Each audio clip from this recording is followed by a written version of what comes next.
A todos y a todas.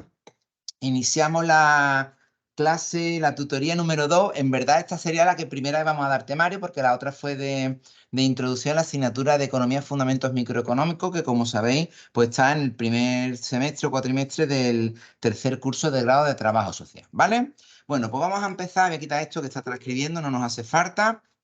Vamos a empezar directamente a trabajar la presentación. Os recuerdo que se os ha pasado por varias vías. Aquí está. Los archivos que vamos a utilizar para el primer tema. El primer tema hay dos partes, tema 1.1.1.2, ¿vale? Y también se os ha pasado para que lo podáis descargar el tema 2, con lo cual ya tenéis ahí material para empezar a trabajar. Os recuerdo que el material que yo paso es una guía de clase, que en verdad la idea es, ahora lo veremos, trabajar con el libro, que es el que nos va a permitir hacer ejercicios, hacer como diferentes casos prácticos también para que veamos la aplicabilidad de los diferentes conceptos, que son los que nos van a ayudar a cerrar definitivamente la asignatura. Además, súper conveniente que lo hagáis de esa manera, ¿vale? Sobre todo en la asignatura de microeconomía, que ya sabéis que el modelo de examen va a ser de ese tipo, ¿vale? Bueno, vamos a empezar por el principio, y por el principio pues están los principios básicos, que es la primera parte del tema 1 de la asignatura, ¿vale? Vamos a ir trabajando. Yo he tenido la suerte este fin de semana de empaparme toda la asignatura con el nuevo manual, que veo que lo tienes tú por ahí, y las diferencias con el anterior manual, que se ha utilizado pues bastantes cursos, no es grande. De hecho, hay pequeñas pinceladas, 4 cosas, que ya directamente pues, se ha reajustado y vamos a trabajar sobre lo que tengamos, ¿vale? Bueno, vamos a empezar por el principio. Una economía. Bueno, una economía, estamos en la primera parte, ¿no? Estamos en los conceptos muy básicos. Es un sistema para coordinar las actividades productivas de la sociedad. Bueno, eso como ves es una definición muy amplia y muy dispersa, pero técnicamente lo que quiere es ver cómo se puede organizar todo lo que produce una sociedad, ¿vale? La manera en que se produce, se organiza, se mueve todo eso, ¿vale? Es una economía. Esa es la economía, ¿no? La economía, además de un sistema, es también una ciencia, y de hecho una disciplina científica que se estudia y se trabaja, ¿no? La economía es la ciencia que estudia la producción, la distribución y el consumo de bienes y servicios. Muy sencillo, la economía se encarga de ver cómo una sociedad produce bienes y servicios o lo que sea, ¿vale? Cómo esos bienes y servicios que alguien produce se distribuyen y cómo en algún momento esos bienes y servicios alguien los consume. Bueno, pues todo eso es lo que estudia la economía, con lo cual es, así dicho, hasta ahora es muy fácil la asignatura, ¿vale? Muy sencilla. Una economía de mercado ya es un tipo de economía. Hay diferentes sistemas económicos. Una economía de mercado es una economía en la que los productores y los consumidores individuales, recordad que estamos en microeconomía, esto cambiará un poquito luego después en la segunda parte, cuando demos macroeconomía en el segundo cuatrimestre. Una economía de mercado es una economía en la que los productores y los consumidores individuales toman las decisiones sobre producción y consumo. ¿Eso qué significa? Que son libres los que producen de querer producir o no, de querer vender o no, en función de lo que les venga bien, y a los consumidores son libres de querer consumir o no y estar dispuestos a pagar un determinado precio por un producto o no pagarlo. ¿Se va entendiendo? Esto es una economía de mercado. ¿Vale? Como veis, los conceptos los vamos ordenando, pero existe esa libertad entre quién produce y en los que consumen, tanto para hacer unas decisiones como otros. Fijaros que no hablamos de sistema, ni hablamos de conceptos grandes, sino que cada uno a niveles individuales lo hace. Por eso estamos en la parte micro de la asignatura. Os pongo aquí, ¿no? Bueno, viene del libro. No existe una autoridad central en una economía de mercado, esta que estamos describiendo, que le diga a la gente lo que ha de producir y a dónde enviarlo. Porque si no sería una economía que estuviese intervenida, por ejemplo, ¿vale? Cada productor individual produce lo que considera que le reportará un mayor beneficio y lo contrario a una economía de mercado es lo que nosotros definimos, o el libro lo pone como una economía dirigida. ¿vale? Por ejemplo, la Unión Soviética, ¿vale? O las economías de tipo comunista, que tenían una serie de sistemas que son totalmente distintos. Se produce lo que el sistema en ese momento marque, de la manera en que sea, en la forma que sea, en la cantidad que sea, y se distribuye también bajo esos parámetros que el sistema controla. Y se distribuye a lo mejor no tanto en base a poder adquisitivo del que lo consume, sino en una especie como de reparto, que también lo podemos encontrar. Estos sistemas no tienen nada que ver con lo que hemos explicado de economía de mercado, ¿vale? Y ahora aquí estarían las ideologías. Hay ideologías que abogan por economías de mercado y hay ideologías que van a abogar por economía dirigida, ¿vale?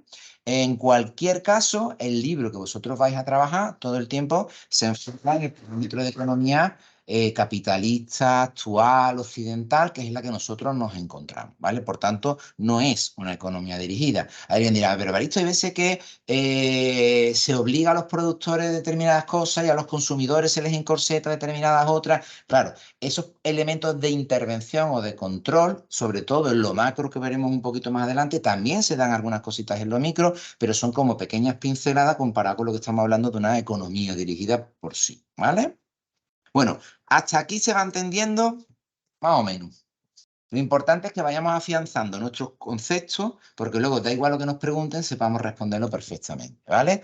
Bueno, muy importante, ¿no? Ideas básicas que tienen que ver con esto de intervenir la economía, no intervenir, que se hagan decisiones libres. Detrás he dicho que hay pensamiento y hay ideología, también es importante conocerlo. Muy importante la expresión la mano invisible, que además lo utiliza el manual, la habréis estudiado también en otras asignaturas de la carrera, ¿vale? Desde otros enfoques.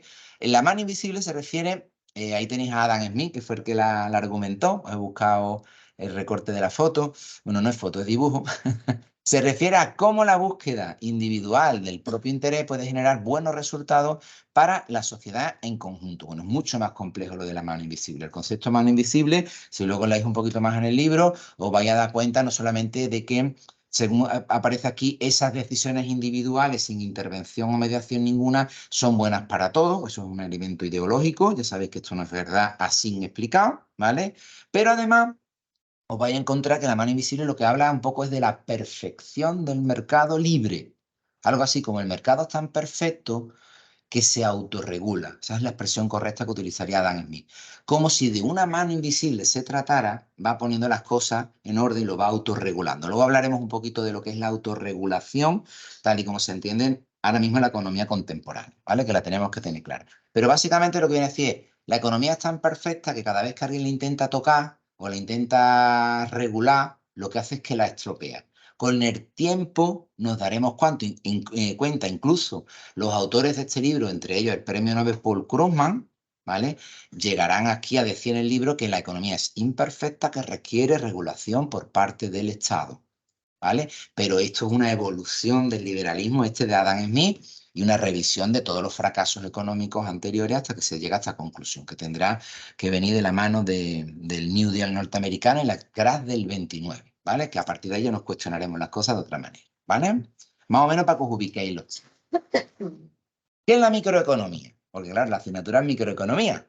Es la rama de la economía que estudia cómo toman decisiones la gente y cómo interactúan esas decisiones. ¿Quiénes son la gente? Pues la gente son los que producen y los que consumen. ¿Por qué un productor produce el móvil y otro productor no lo produce el móvil a ese precio? Pues porque seguramente a ese productor ese móvil a ese precio le mola un montón hacerlo porque gana mucho y otro, por ejemplo, no gana. ¿Y por qué un consumidor ese móvil lo compra a un precio y otro consumidor no lo compra? Porque cada uno está dispuesto a pagar un precio diferente por ese producto, por un mismo producto o por un producto similar. Claro, si sumamos todas las individualidades de los que consumen y todas las individualidades de los que producen, ¿vale? Y organizan el mercado, pues evidentemente tenemos unos sistemas que son todas las decisiones de microeconomía, que son las que nosotros tenemos que intentar comprender durante este primer cuatrimestre, ¿vale? A ver cómo se regula todo esto y cómo funciona.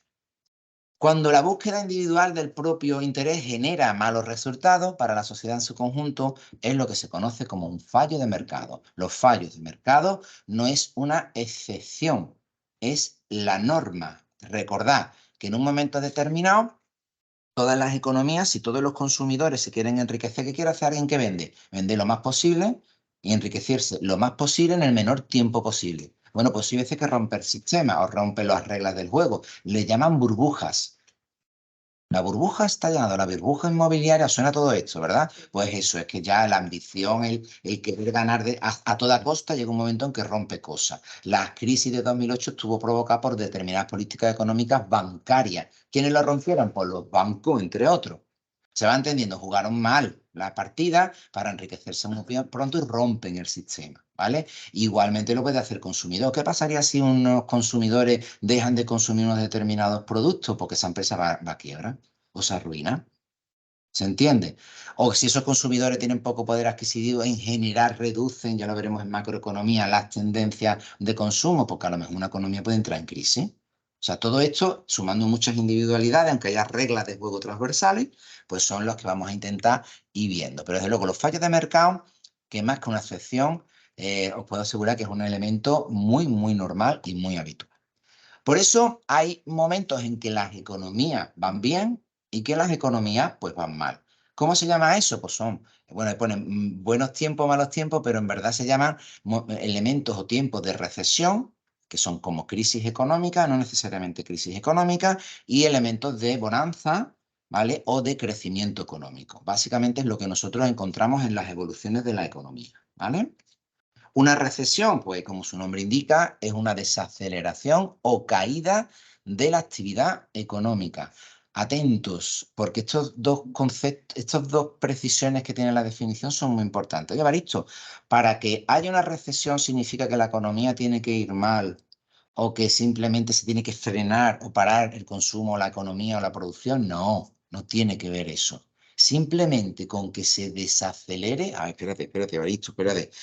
Desacelere, ¿qué? Que sigue creciendo, ¿no? Pero un poquito más lento. Sí, incluso creciendo, pero no al ritmo esperado. Ya no mola.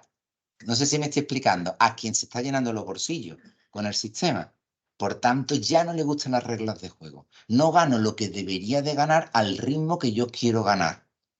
Eso es una desaceleración, pero tú estás ganando. Y la economía en principio va bien. Pues en principio va bien hasta que tú decidas jugar con otras reglas. Entonces la economía hará otra cosa. ¿Vale? Eso, entonces se pueden producir recesiones simplemente por un freno en la manera en que se crece. Son las denominadas expectativas o también se hacen públicos muchas veces los datos sobre crecimiento económico, vais viendo. O la empresa tal anuncia 2.000 despidos a nivel internacional para poder sanear sus cuentas. En verdad no es sanear las cuentas, en verdad es que al ejercicio de un cierre económico de una gran empresa, los accionistas que no gestionan la empresa, que son los que ponen el capital, tienen las acciones y quieren una rentabilidad X durante un tiempo, cuando ven que va a acabar ese tiempo, los que gestionan la empresa, los CEO, que están contratados por esos accionistas, no para que la empresa vaya bien, sino para que les lleguen los dividendos que deben de llegar, cuando ven que no llegan las cuentas, despide a la gente y automáticamente les sobra un montón de pasta, no sé si me explico, que se convertirán en dividendos, en beneficios que se repartirán los accionistas. Ahora son 1.000, 2.000 o 3.000 o 10.000 personas a la calle. ¿Se ha entendido o no? Y cerramos cuenta. Luego ya si tenemos que contratar gente otra vez para que esto pueda funcionar, ya lo haremos en el siguiente ejercicio económico. Pero para empezar, yo como CEO, a quien respondo no es a la empresa ni a los trabajadores, es a los que tengan que generar beneficios, son los que se reparten esos beneficios, los dividendos, ¿vale? Bueno, la macroeconomía no es la microeconomía, la vamos a ver en el segundo cuatrimestre, pero tenemos que verla un poquito en comparación, ahora al principio, ¿no? En la rama de la economía que estudia las fluctuaciones de una economía, pero ya no a procesos individuales, sino en su conjunto. ¿Vale? Aquí vamos a ver conceptos como, por ejemplo, la inflación. Fijaros la inflación ahora lo fuerte que es, lo importante que es, ¿vale? Un PIB, que es el Producto Interior Bruto. Todo esto lo vamos a ver, pero ya en la siguiente parte. Veremos qué elementos juegan los impuestos, qué elementos juegan. Todas esas cositas a niveles macro, las decisiones políticas que sean, ¿vale? Las vamos a ver, pero en la segunda parte de la asignatura. Un momentito, que creo que tengo a alguien esperando en la sala. Un segundo, un segundo, un segundo. Ah, pues no. Vale. El crecimiento económico, bueno, pues cuando va bien. Cuando va bien es la capacidad de una economía para producir cada vez más bienes y servicios. Está la lógica capitalista, que es la denominada lógica de la acumulación. ¿vale? Y juega con esas reglas. Cuando veamos la parte de macroeconomía y veamos la gran banca, cómo funciona y todo esto, vais a alucinar en color esto del capitalismo, pero en mayúsculas, ¿vale? ¿Qué es la elección individual? Bueno, pues esto tiene mucho que ver con la microeconomía, porque claro, los micro trabajan las elecciones individuales. Es la decisión de un individuo acerca de qué hacer, lo cual necesariamente implica también la decisión de qué no hacer. Vamos a ver, con esa frase empezamos a hablar de economía, ¿vale? En economía, y para los economistas, cada vez que se hace algo o se compra algo, se deja de hacer otra cosa o se deja de poder comprar otra cosa. ¿Se ha entendido lo que acabo de decir? Tú mides lo que haces, por ejemplo, tiempo o esfuerzo, o en lo que gastas dinero o inviertes. Gastar es que pierdes, invierte es que te vas a beneficiar, ¿vale? En función de lo que dejarías de hacer con ese tiempo, esa otra actividad o ese dinero en otro sitio. Y si te compensa, pues tú vas a intentar tirar por donde mejor te vaya. ¿Vais viendo o no? Esto es pensamiento económico y el economista o la economía juega con estas reglas, ¿vale? En verdad nosotros lo hacemos también muchas veces. Vamos a ver, tengo un fin de semana, tengo el sábado, tengo 3 planes para salir. Una, voy al cine. Otra, salgo con mis colegas y me voy a dar una vuelta a la sierra. Y otra, he quedado con mi familia que tengo un cumpleaños. ¿Dónde voy? Bueno, yo no voy a decir dónde vaya ahí, evidentemente, pero seguro, seguro, seguro que esas 3 elecciones os las vaya a pensar mucho porque una significa que las otras dos no las vas a hacer y tendrás que poner en una balanza qué decisión. Bueno, pues esto es pensamiento económico, ¿vale? Los recursos son escasos, claro. Si no fuesen escasos, a lo mejor la economía tampoco hace mucha falta, ¿vale? Un recurso es cualquier cosa que se puede usar para producir otra cosa. En economía, recordad que en trabajo social, cuando hablamos de recursos humanos, económicos, financieros, tenemos otro concepto y trabajamos de otra manera. Los economistas también, pero en economía, el recurso es con lo que yo fabrico o creo algo que voy a vender. ¿Se ha entendido o no? Entonces, como las materias primas, determinados elementos, como puede ser un alquiler, un salario de alguien, es con eso yo consigo en un momento determinado crear otra cosa, que es con lo que yo vendo y con lo que yo gano dinero, ¿vale? Esos son los denominados recursos. ¿Qué va a querer alguien que produce siempre? Que esos recursos sean lo más baratos posible. ¿Se entiende? Si yo soy una empresa mediadora y que negocio con frutas a nivel europeo, yo intentaré vender esos productos lo más carísimo posible a los supermercados y el supermercado a su vez al consumidor final. ¿Estáis viendo o no? Pero a su vez que yo cojo las materias primas, que son los recursos, intentaré pagárselo al precio más horrorosamente bajo al producto del campo. ¿Se va entendiendo? Lo que se queda en medio, lo que está en medio es mi beneficio. Eso me lo quedo yo. ¿Vale? Mola mucho porque está ahí en medio. Los recursos son escasos. No hay suficiente cantidad de recursos para satisfacer todas las maneras en que la sociedad desearía usarlo. Es evidente, ¿no? Si tú te llevas todo el oro que hay aquí, el otro que también quiere el oro ya no lo tiene porque lo tienes tú. Ya está. A mí me gustaría tenerlo yo. O si yo aquí hay una mina de uranio, de carbón o de cualquier materia de estas exóticas que se necesitan para las tecnologías y se lo lleva un país, el otro país, pues evidentemente no lo tiene, una otra fábrica no la puede usar. Por tanto, los recursos son escasos y se pelearán por los recursos. Incluso llegaremos a hacer guerras por los recursos. Por ejemplo, las guerras que se han hecho por el tema del petróleo. ¿Vale? Y esto tiene que ver mucho. También hay otros tipos de guerras y tenemos que hacer un paseíto por el continente africano para entender eso de los recursos, las materias, hasta qué punto llegan los conflictos y controlarlos por la fuerza con armas, ¿no? El coste real de algo es aquello a lo que hemos de renunciar para conseguirlo. Bueno, básicamente ya lo hemos explicado. Esto ya lo sabemos. El coste real de cualquier cosa es su denominado coste de oportunidad. Atentos con este concepto porque os pueden caer preguntitas ya, ¿vale? Es aquello a lo que se ha de renunciar para obtenerla. Cuando hemos explicado recursos escasos y si opto por aquí o tomo una decisión en economía hacia A, dejo de hacer B. Eso que dejo de hacer es el coste de oportunidad. ¿Vale? Mido las cosas no por lo que cuestan, sino por lo que pierdo. El coste de oportunidad para utilizarlo en otra cosa, o para hacerla de otra manera o lo que sea, ¿vale? El concepto de coste de oportunidad es crucial para entender la elección individual. las elecciones que cada uno hace. Porque en última instancia todos los costes son costes de oportunidad. Cada vez que compramos algo, tú sabes que tu dinero vas a gastarlo ahí, por tanto vas a dejar de poder comprar X cosa. Cuando decides hacer esa compra, estás utilizando una medida de coste de oportunidad y estás tomando una elección. Hombre, Baristo, pero es que yo una vez que lo compré me di cuenta de que no era lo que quería. Claro, ese es el juego. Que tú, cuando tomes la decisión individual de consumir, yo con un anuncio muy chulo, alguien famoso que me lo presenta, unos colores muy divertidos y una música genial, pues tú digas, ay, es que es fantástica esa inversión, quiero gastarme el dinero ahí o consumir ahí. Se va entendiendo. Igual en la parte del que produce, ¿vale? El que produce de una determinada manera u opta por una línea de producción o de distribución o lo que sea, también mide sus acciones en costes de oportunidades. Sabe que está renunciando a otros negocios, otras maneras de hacer negocio en pro de la que considera mejor. Y eso se mide en lo que estamos hablando de costes de oportunidad. Como veis, en las elecciones individuales, que es de lo que trata la microeconomía, el coste de oportunidad es esencial. Sin eso, pues no hay elección individual. ¿Cuánto? El concepto cuánto es una denominada decisión al margen, ¿vale? Esa decisión implica un intercambio o trade-off, una comparación entre los costes y los beneficios de las diferentes opciones. El cuánto vale una cosa, cuánto cuesta una cosa, cuánto voy a hacer de determinada cuestión, es una decisión al margen. Eso significa que implica un intercambio. Los intercambios, el concepto en economía es trade-off, ¿vale? Una comparación entre los costes y los beneficios de las diferentes opciones. Esa decisión al margen me permite comprender el coste de oportunidad. ¿Se ha entendido o no? Que a lo mejor hago muy mal las cuentas, pues ya te enterarás. ¿Se va entendiendo?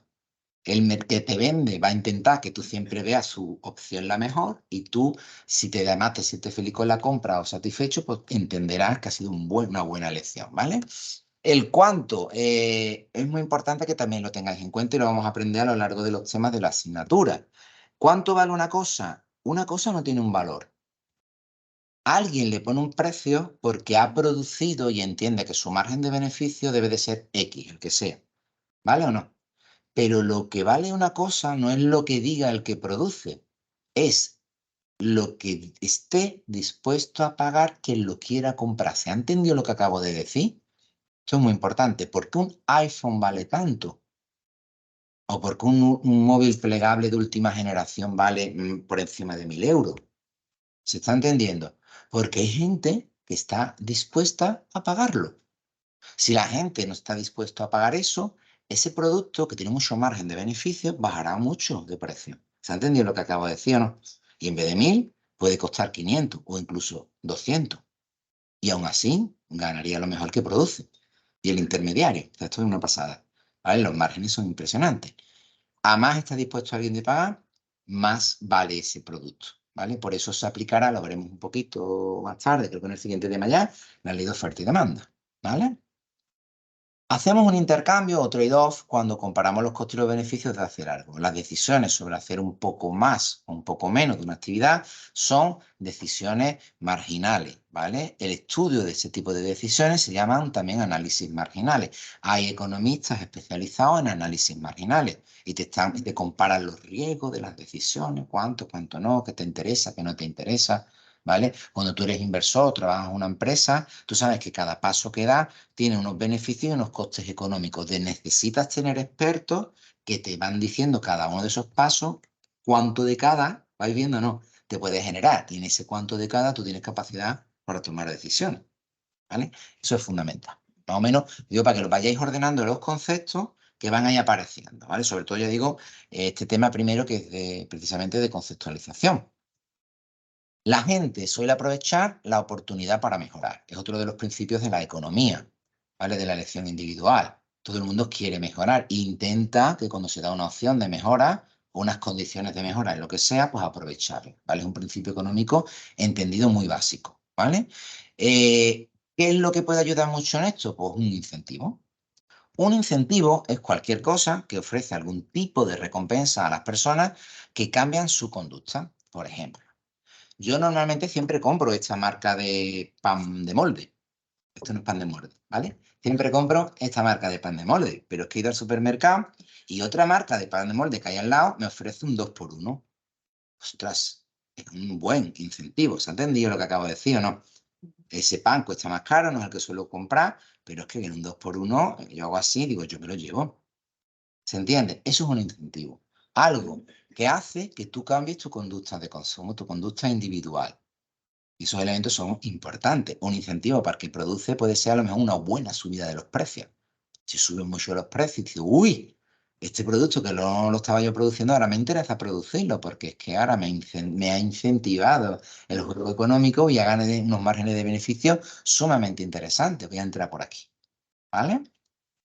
Bueno, se van viendo las ideas, ¿no? Un incentivo es lo que te cambia en un momento dado de perspectiva, ¿no? De decisión individual. Recordad que las microeconomías son decisiones individuales. La elección individual, bueno, en general, de lo que hemos hablado, el libro hace muchísimos resúmenes, son todos muy buenos, nos asientan las ideas, con lo cual yo voy a utilizarlos cada cierto tiempo.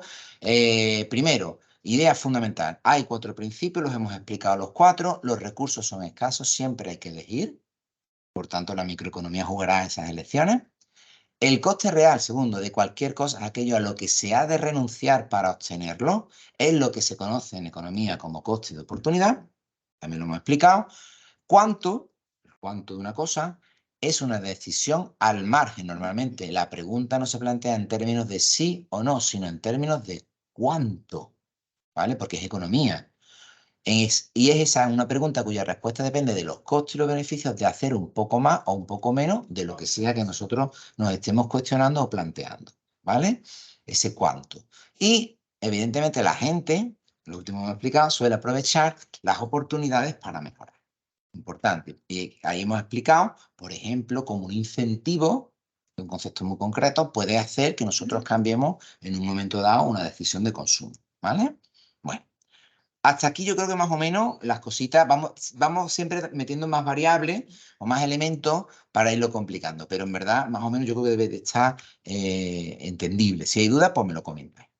La interacción, muy importante. ¿Cómo funcionan las economías? Evidentemente la economía funciona porque hay gente que hace cosas interactuando con otras, que son consumos, compras, ventas, ¿vale? Luego veremos ley de oferta y demanda y un montón de otras variantes que vamos a estudiar, ¿vale?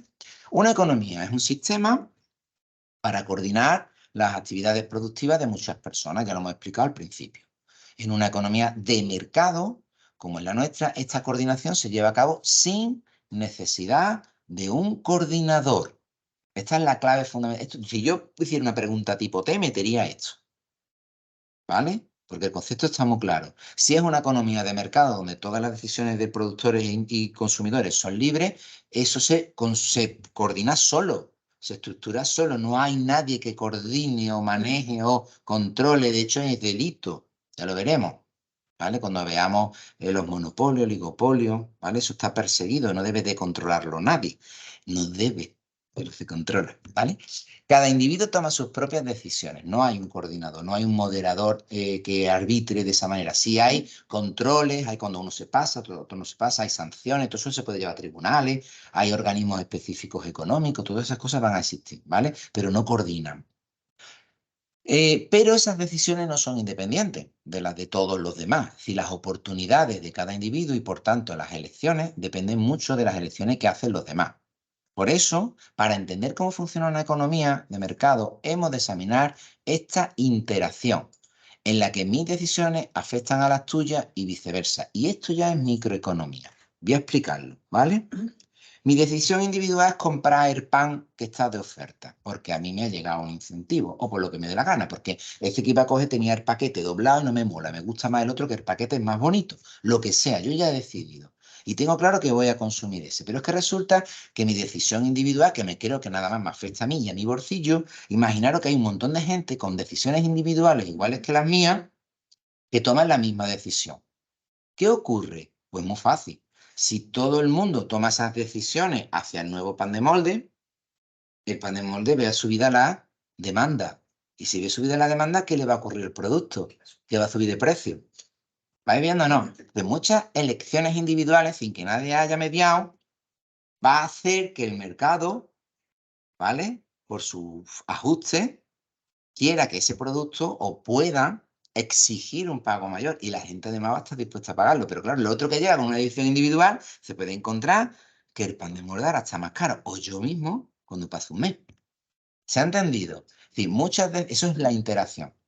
Esas interacciones, muchas interacciones individuales en un sistema económico, ¿vale? De este tipo, de intercambio libre, de mercado libre, pues todas esas sumatorias de un montón de gente tomando decisiones, al final afecta a todo el sistema. Por eso hay fábricas que se hacen ricas y fábricas que tienen que cerrar, porque hay un montón de gente que toma decisiones individuales, ¿vale? Y esto es muy, muy importante, ¿vale? El juego, pues, de todo el sistema será convencerte de que tú tienes que consumir lo suyo, etcétera, etcétera.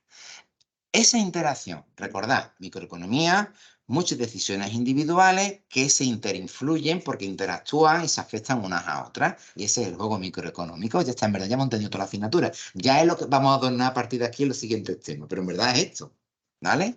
La interacción de las elecciones, esas elecciones, mis elecciones afectan a las tuyas y viceversa, es una característica de la mayoría de las situaciones económicas, prácticamente de todas, ¿vale? Los resultados de esa interacción a menudo son muy diferentes de lo que los individuos pretendían, ¿vale? ¿Por qué? Porque ha explicado que yo, por ejemplo, mi decisión individual lo que quería era ahorrar dinero o ahorrarme dinero, un beneficio para mí, pero al final todas esas decisiones han encarecido un producto. Y a lo mejor cuando yo voy a buscar el otro producto, como ya nadie lo compró, se ha arruinado.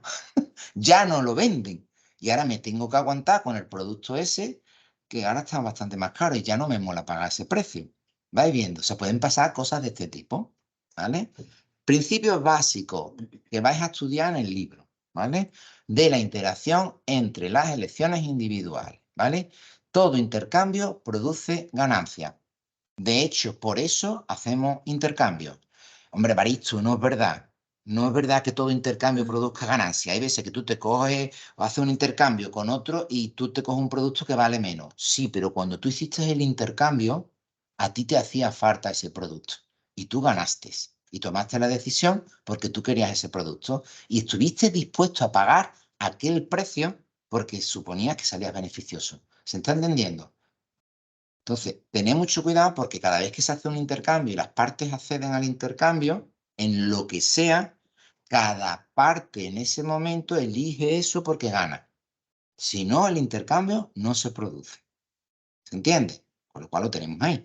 Que hay gente que hace intercambios muy injustos con otros, sí, y que los márgenes de elección, tú puedes aprovecharte de alguien, sí, pero hasta del que te aprovecha, ese que se aprovecha está eligiendo mercadear contigo porque no le queda otra por lo que sea. ¿Se está entendiendo? Entiende que gana algo, o que no pierde, o que pierde menos si lo hace de otra manera. Recordad el principio de elección, ¿vale? Que estábamos trabajando, ¿no?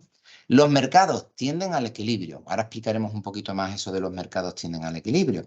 Pero toda la economía, desde Adam Smith, nos vienen a decir que hay una mano invisible, ¿vale? Ahora pondremos algunos ejemplos un poquito más lógicos para que veamos cómo tienden al equilibrio. Pero es verdad que el principio básico de microeconomía y del mercado y del capitalismo y de no capitalismo son leyes de oferta y demanda, ¿vale? Y es verdad que las leyes de oferta y demanda tienden a regularse de determinada forma. Muchas decisiones individuales tienden a regular los sistemas, ¿vale? Otro principio, para alcanzar los fines de la sociedad hay que usar los recursos de la manera más eficiente posible, ¿vale? O sacándole los mayores beneficios posibles o lo que sea. Ya veremos que los términos de eficiencia son muy relativos. Eficiencia económica, eficiencia laboral, eficiencia social, eficiencia ecológica. Vais viendo cómo a lo mejor cambia el concepto de eficiencia, pero es verdad que se busca esa eficiencia, ¿vale? Ahora veremos también por dónde tira la economía y la microeconomía en particular. Los mercados normalmente llevan a la eficiencia, intentan ser eficientes. Si son deficientes, el propio mercado es un sistema que no se puede sostener. Tiene mucho que ver con el equilibrio ese que hemos marcado, ¿vale? Y cuando los mercados no consiguen la eficiencia, la intervención del gobierno puede mejorar el bienestar de la sociedad. Esta frase no la vais a encontrar en ningún libro de economistas que no sean de corte de Paul Krugman, que es premio Nobel no neoliberal. O sea, esta frase de es bueno intervenir la economía y como la economía la caga muchas veces necesita al papá Estado para que venga y la cure y la arregle, le ayude y demás. Y dicho así, es todavía más ofensivo, pero técnicamente es esto. Técnicamente es esto.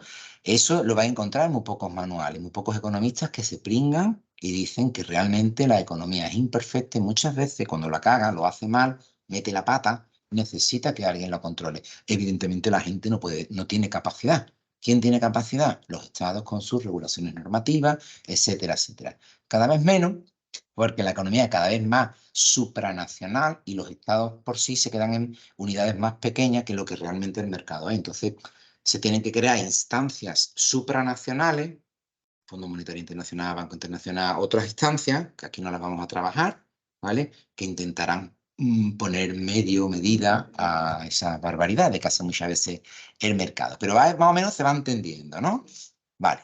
Cualquier duda, en casa igual me paráis o activáis micro, que aquí se escucha perfectamente. Bueno, la interacción produce ganancia, lo hemos explicado antes, vamos a ir dando algunas pinceladas de lo que hemos explicado, ¿no? En una economía de mercado, los individuos intercambian bienes mediante el intercambio o comercio. En una economía de mercado, os he dicho que había otras economías intervenidas o dirigidas, que esto cambia, ¿vale? Cada uno proporciona bienes y servicios a los demás y a cambio recibe otros bienes o servicios que desea. ¿Cuál es la manera en que se suele resolver en nuestras sociedades actuales? Pues más o menos el intercambio se hace en base a dinero. Es solo una de las maneras de hacer un intercambio, ¿vale? Es a cambio de dinero y con ese dinero hago otros intercambios, etcétera, etcétera, etcétera, ¿vale? Pero eso también lo estudiaremos en macroeconomía. Hay ganancias que están derivadas del propio comercio. Mediante el intercambio, las personas obtienen más bienes y servicios que se intentan ser autosuficientes. ¿Por qué yo comercio? Pues porque, madre mía, yo no tengo una huerta. Y si quiero carne, yo no tengo un sitio donde tengo reses o tengo cerdos o tengo gallinas. ¿Se ha entendido? Si yo intentase ser autosuficiente en todo, sería muy desastroso, muy complicado.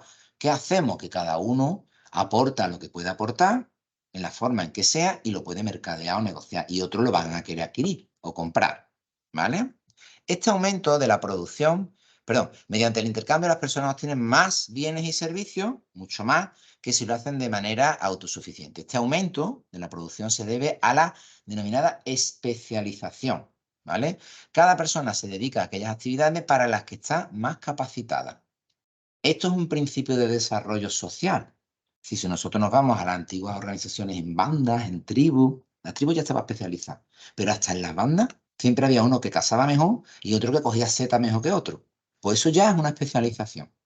Y el que sabía hacer de comer, sabía hacer de comer. No sé si me estoy explicando. Y el que sabía coger la piel del animal para hacer algo para ponértelo por lo harto, a lo mejor había gente que lo hacía mejor y otros que no lo sabían hacer, estropeaban la piel.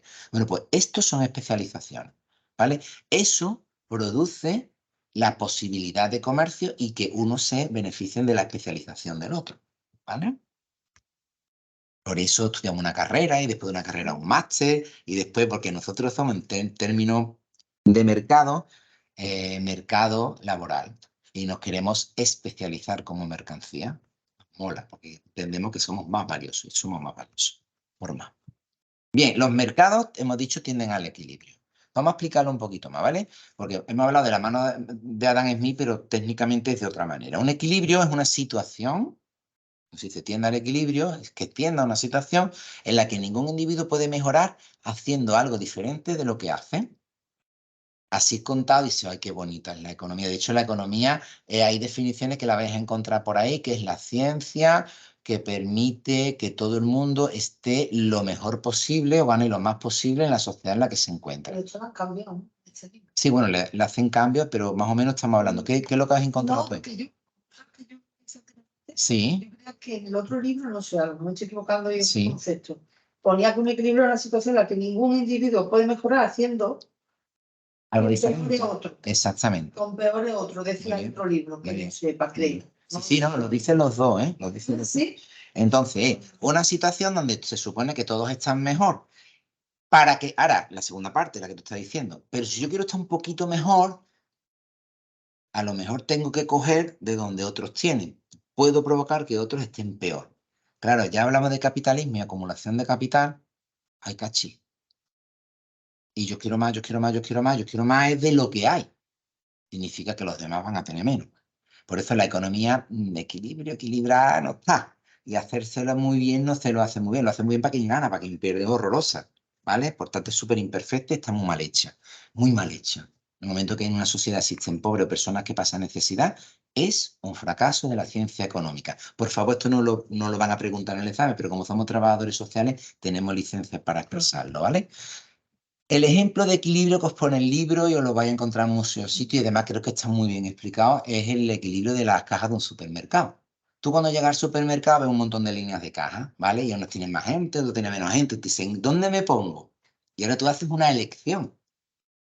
Yo creo que si me pongo ahí, es mejor que si me ponga aquí o allí. ¿Y por qué me voy a poner allí? Porque yo he visto que allí hay un hombre que va soltero, va con mucha prisa, este va terminante, pero aquí va un matrimonio que va charlando con los niños, esta gente se van al revés, que una persona mayor que va muy despacito y yo creo que, y yo me voy tomando decisiones y me voy poniendo en unos lados. Claro, muchas pequeñas decisiones hacen que las filas unas se hagan más largas, otras más cortas, pero cada cajera o cada cajero va resolviendo. ¿Qué hace la gente? Pues se cambia de fila. ¿Vais viendo? No, nos vamos cambiando. Eso es una autorregulación. ¿Vais viendo? No. Esa es la autorregulación. No hay una regulación de una mano invisible. Lo que hay un montón de decisiones individuales que sin querer, ¿vale? Van tomando decisiones hasta que llega un momento en que todo el mundo está o igual de bien o igual de mal, ¿vale? Entonces sería una situación de equilibrio como estamos viendo. A eso se está refiriendo con este tema, claro. Y si alguien rompe las reglas de juego, por ejemplo, hay una caja que nada más deja pasar a hombres o a mujeres, pues ya tenemos un lío. Y si alguien lo que quiere es que la caja esté abierta para él solo, para ella sola y los demás no los deja, pues ya tenemos otro problema. ¿Vais viendo? Hay situaciones de desequilibrio que tendríamos que irlas estudiando, ¿vale? Pero básicamente es lo que estamos hablando. Para alcanzar los fines de la sociedad hay que usar los recursos de la manera más eficiente posible. Era otro de los principios que habíamos estado trabajando. Una economía es eficiente cuando se aprovechan todas las posibilidades de hacer que alguien mejore, y ahí entre lo que tú has aportado, muy bien aportado, sin hacer que nadie empeore. Por eso, cuando hay un principio de egoísmo o de acumulación, que el mercado tiende a esto, además lo incita y mola, yo quiero ser más rico, además rico y rápido. Pues esto evidentemente va a generar muchas ineficiencias, que va a romper sistema. Cuando todos lo hacen, pues se rompe el sistema a lo gordo, ¿no? Ya tenemos un crack. ¿Qué es la equidad en el sistema económico? Y por este principio, pues significa que todo el mundo obtiene la parte justa. Ahora veremos lo que es lo justo, ¿no? Dado que la gente puede discrepar sobre lo que es justo, la equidad no es un concepto tan claramente definido como la eficiencia, ¿vale? Hablar de equidad en economía es muy complicado, muy difícil, ¿vale? De hecho, el propio autor se desliga un poco del principio de equidad, ¿vale? Pero básicamente hablamos de eficiencia en los términos que hemos explicado, nada más, ir más allá. Los mercados, pues, llevan a esa eficiencia. Os pongo normalmente, el libro también dice normalmente. ¿Vale? Cuando hay fallos es necesaria la intervención del gobierno, que era lo que explicaba. Y por eso decía que Krugman no es neoliberal. Esta afirmación va en esta línea. ¿Vale? Va en esa línea de revisión de que a lo mejor esa economía no es tan eficiente ni las economías son eficientes por sí. ¿Vale? ¿Cómo funcionan las economías en esa interacción? Cuando los mercados no producen la eficiencia, la intervención del gobierno puede mejorar el bienestar de la sociedad. Esas son la afirmación rotunda, ¿no? Que nos va a decir Paul Krugman y habla de esos tres principales maneras en las que fallan esos sistemas. El sistema económico y que requiere la intervención del Estado, ¿no? Primero, por las acciones individuales, porque tienen efectos secundarios, ya he explicado antes, ¿no? A lo mejor muchos efectos individuales hacen que se arruine un fabricante, pues sí, ¿vale? Que no se reflejan adecuadamente en el mercado. Un ejemplo es cualquier acción que produzca, por ejemplo, contaminación, que también es un coste. ¿Vais viendo o no? El hecho de que yo compre muchos productos de una determinada manera significa que renuncio a que yo y mis hijos respiremos mejor en los próximos años, incluso que tenga un cáncer. Vale. Ostras, no lo sabía. Sí, pero en verdad está ahí. Esa ecuación nadie te la ha explicado. Son decisiones individuales. ¿Vale? Una de las partes pues, puede evitar que se produzcan intercambios mutuamente beneficiosos cuando intentan apropiarse de una mayor parte de los recursos, que era lo que hablaba de la acumulación o el egoísmo capitalista, ¿no? Un ejemplo sería una empresa farmacéutica que pusiera los precios de los medicamentos tan altos que algunas de las personas que se beneficiarían de esos medicamentos no podrían comprarlos. Este ejemplo está puesto con mucha mala leche, pero es que técnicamente es lo que hay. ¿Realmente cuesta tanto una vacuna?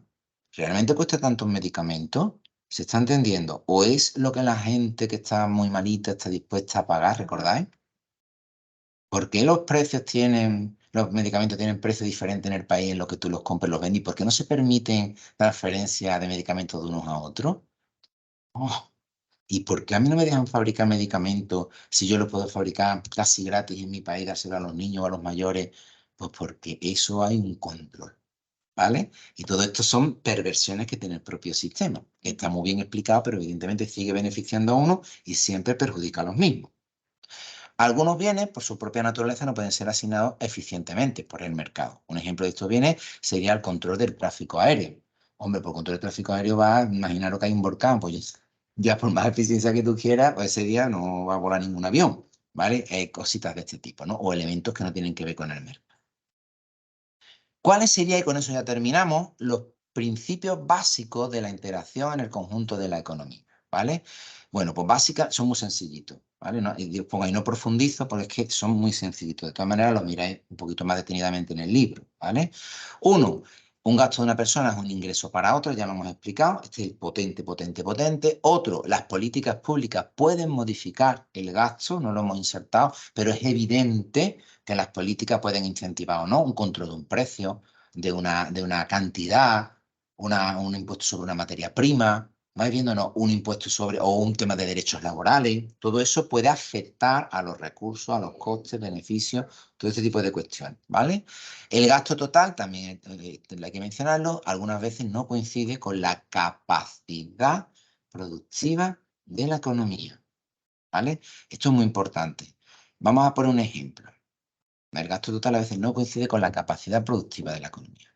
Las turbulencias de la Gran Depresión, estamos en el crash del 29, esa es la Gran Depresión económica que estudiaréis en los manuales, enseñaron a los economistas una importante lección. El gasto agregado, o sea, el gasto agregado es sumatorio o total de un sistema económico, es decir, la cantidad total de bienes y servicios que los consumidores y las empresas quieren comprar, ¿vale? Ese es el gasto agregado. Algunas veces no coincide con la cantidad total de bienes y servicios que la economía puede producir. Puede estar por encima o por debajo.